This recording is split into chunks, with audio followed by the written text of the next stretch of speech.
સાહેબ રુદ્રાક્ષનો આટલો મહિમા બતાવ્યો છે આ ગ્રંથમાં.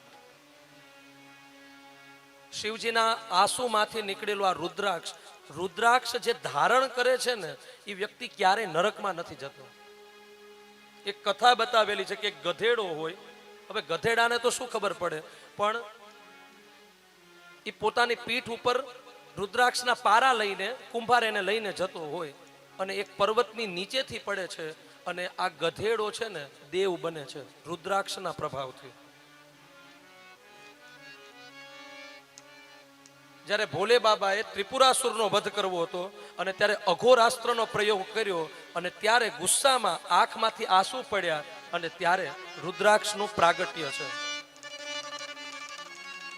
એક ગુણનિધિ નામનો વ્યક્તિ, આ નામ જ ખાલી ગુણનિધિ, બાકી ન કરવાના બધા કામ કરતો, લખણે પૂરો જેને કહેવાય એવો માણસ. એ માણસ જ્યારે મર્યો ને અને ત્યારે યમદૂતો એને લેવા આવ્યા, પણ કઈક પુણ્ય હશે ને, પુણ્યના કારણે એ જ્યાં મર્યો ને એ જગ્યાના 10 ફૂટ નીચે રુદ્રાક્ષ હતો. એના કારણે એને કૈલાસ લોક મળી ગયો. તમે વિચાર કરો કે રુદ્રાક્ષની એનર્જી કેવી હશે.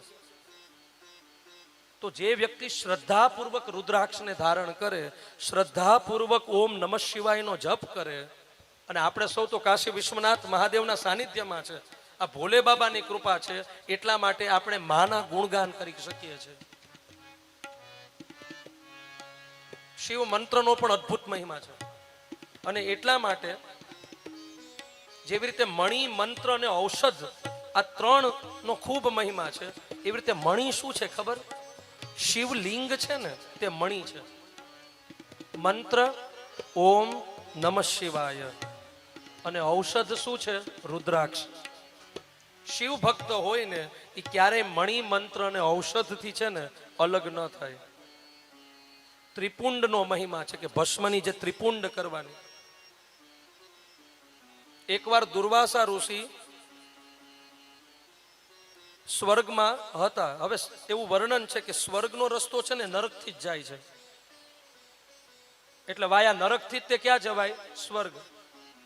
પણ એ રસ્તે ગયા ને અને નીચે રૌરવ નરક હતું, એટલે ત્યાંના બધી જે અતૃપ્ત આત્માઓ છે ને, જે પોતાના પાપથી આમ જે બળતા હોય, અને દુર્વાસા ઋષિએ અવાજ સાંભળીને નીચે જોયું, ને જેવું નીચે જોયું તો 2-3 ભસ્મની કણિકાઓ છે એના ઉપર પડી. આ ભસ્મની કણિકાઓ પડી ત્યાં નરકના જે લોકો છે એના પાપ શાંત થઈ ગયા.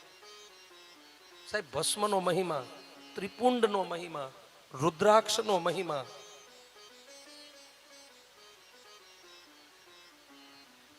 અને એટલા માટે શિવ અને શક્તિ આ બંને છે ને અભિન્ન છે. યમન કલ્યાણ. આમે આજે અંતિમ દિવસ છે.